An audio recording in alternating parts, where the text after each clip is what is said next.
Bismillahirrahmanirrahim. Assalamualaikum warahmatullahi wabarakatuh. Alhamdulillah, hari ini kita bertemu kembali dalam pendalaman materi tema 7, peristiwa dalam kehidupan, subtema 3, pembelajaran 3 dan 4. Sebelumnya mari kita baca basmalah terlebih dahulu. Bismillahirrahmanirrahim. Allah berfirman dalam surat Al-Baqarah ayat 256 yang artinya, tidak ada paksaan dalam menganut agama Islam. Sesungguhnya telah jelas perbedaan antara jalan yang benar dengan jalan yang sesat. Barang siapa ingkar kepada tauhid dan beriman kepada Allah, maka sungguh dia telah berpegang teguh kepada tali yang sangat kuat yang tidak akan putus. Allah Maha mendengar, Maha mengetahui. Pada pembelajaran kali ini, tujuan pembelajaran yang akan kita capai ada 6. Mengetahui peristiwa lahirnya Pancasila, mengidentifikasi makna Pancasila, mengenal nilai-nilai luhur Pancasila, menghargai perbedaan budaya, mengidentifikasi kegiatan untuk melestarikan budaya, menyebutkan perilaku-perilaku di lingkungan sekolah dengan penuh percaya diri, serta yang terakhir, membuat undangan resmi dengan penuh tanggung jawab. Pada pembelajaran 3 tentang sejarah lahirnya Pancasila.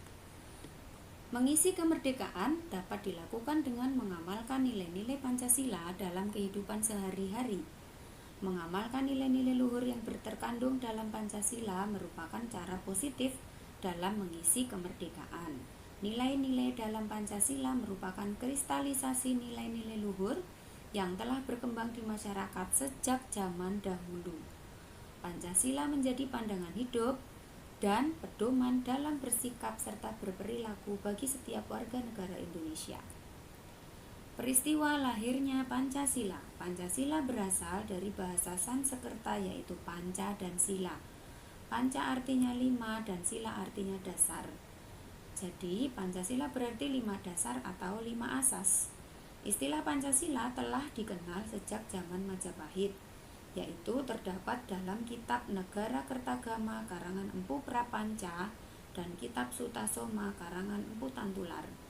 Dalam kitab Sutasoma, Pancasila berarti berbatu sendi yang 5 atau pelaksanaan kesusilaan yang 5. Lahirnya Pancasila sebagai dasar negara terjadi saat sidang BPU PKI yang pertama, dengan 3 usulan dari tokoh penting saat itu, yaitu 1. Mr. Muhammad Yamin, yang kedua Profesor Dr. Mr. Supomo, yang ketiga adalah Insinyur Soekarno.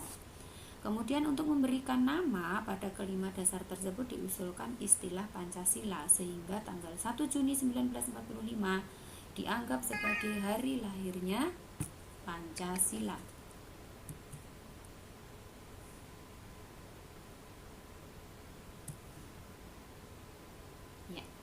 Pada tanggal 18 Agustus disahkan Undang-Undang Dasar pada sidang PPKI, termasuk pembukaan Undang-Undang Dasar 1945.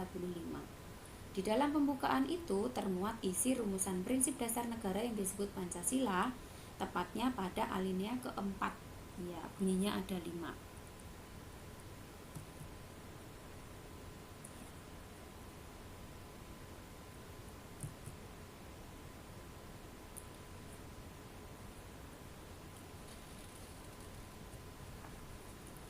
Peran Pancasila dalam menjaga keberagaman bangsa. Pancasila sebagai dasar negara merupakan kepribadian dan pandangan hidup bangsa Indonesia.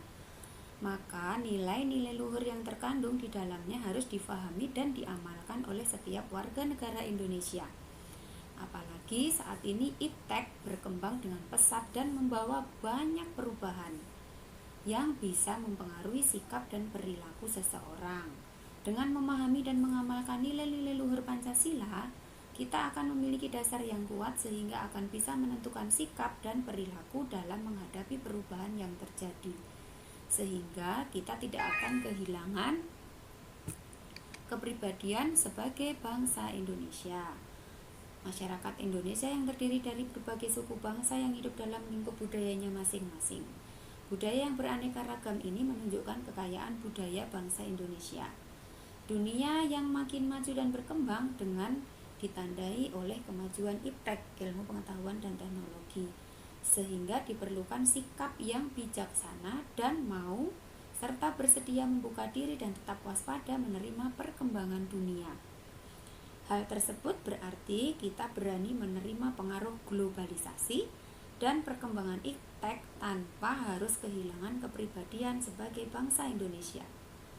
Bagi bangsa Indonesia, Pancasila merupakan ukuran dan pedoman nilai dan norma untuk menyikapi pengaruh dan perkembangan iptek, merupakan pandangan hidup yang telah menyatu di dalam kebudayaan bangsa Indonesia.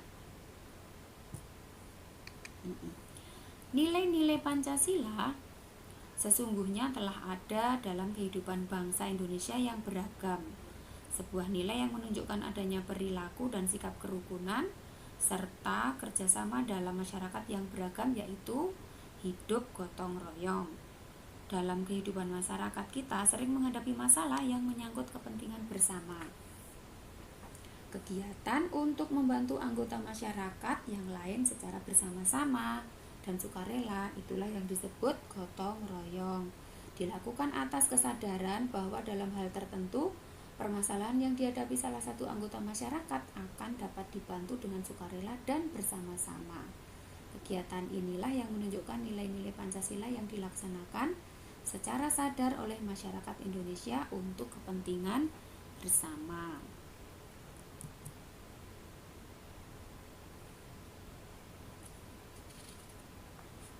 Ya, selanjutnya upaya melestarikan kebudayaan bangsa Indonesia. Salah satu cara yang tepat untuk mengisi kemerdekaan bagi generasi penerus adalah dengan melestarikan kebudayaan bangsa dengan cara mempelajarinya.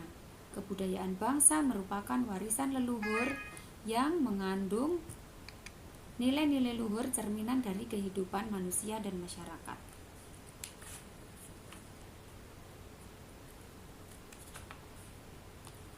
Sebuah masyarakat memiliki budaya dan nilai-nilai yang dijaga dan diteruskan secara turun-temurun dari satu generasi ke generasi berikutnya.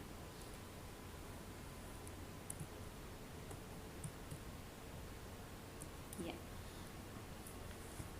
Beda budaya tetap saudara. Melestarikan dan mengembangkan budaya bangsa merupakan sikap yang perlu dikembangkan sebagai perwujudan sikap positif dalam menyikapi keragaman.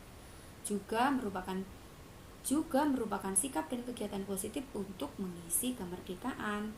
Untuk bisa mempunyai sikap menerima keragaman suku bangsa dan budaya yang ada di masyarakat, diperlukan kesadaran dan keterbukaan.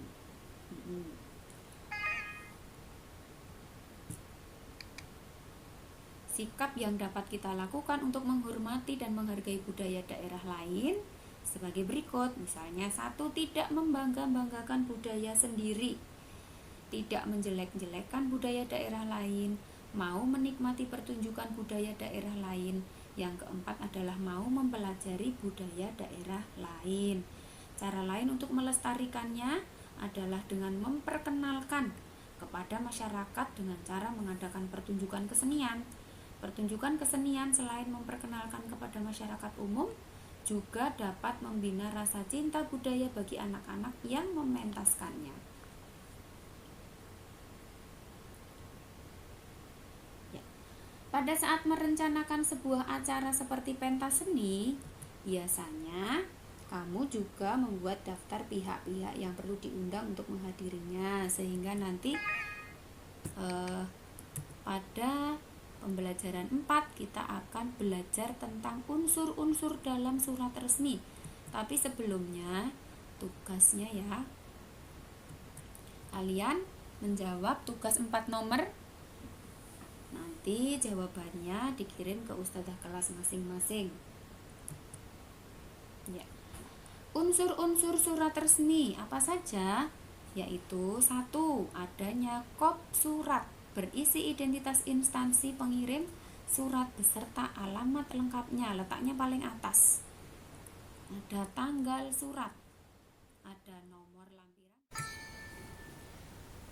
Pada saat merencanakan sebuah rencana seperti pentas seni, biasanya kamu juga membuat daftar pihak-pihak yang perlu diundang untuk menghadirinya, sehingga kamu perlu membuat surat undangan. Ya. Pada pembelajaran sebelumnya, kalian sudah mengenal surat resmi dan surat tidak resmi. Bagian-bagian surat resmi itu ada 8. Ya, coba kalian baca dulu ya. Ada kop surat, tanggal surat, nomor, alamat, salam, isi surat, salam penutup, dan nama pengirim. Namun untuk saat ini, pada zaman ini, surat tidak hanya dikirimkan dalam bentuk kertas, ada juga surat elektronik, yaitu email misalnya, atau undangan bisa dikirim selain dengan email, dengan WhatsApp, dengan YouTube, dengan video, dan dengan yang lain. Yang intinya surat-surat tersebut tidak harus dikirimkan dalam bentuk lembaran kertas. Ya, ini adalah contoh surat undangan resmi dan unsur-unsur penyusunnya.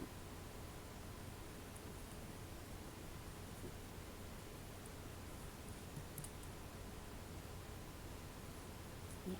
Perbedaan merupakan hal yang biasa yang berasal dari Allah. Karena itu, kita harus menerima keragaman suku bangsa dan budaya di masyarakat.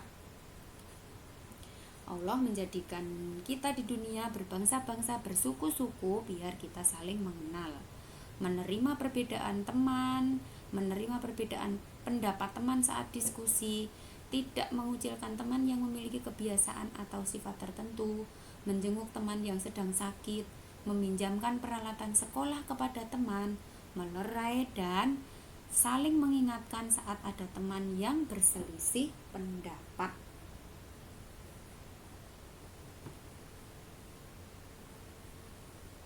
Keragaman adalah kenyataan yang tidak bisa dihindari.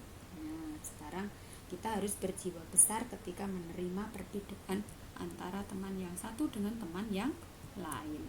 Ya, ini adalah contoh undangan tidak resmi. Nah, biasanya, hai teman-teman, datang ya pada pesta ulang tahunku. Ini contoh undangan tidak resmi, tidak ada kop suratnya. Alhamdulillah, pembelajaran kali ini sudah selesai. Kita tutup dengan bacaan hamdalah bersama. Alhamdulillahirabbil alamin. Wabillahi taufik walhidayah. Wassalamualaikum warahmatullahi wabarakatuh.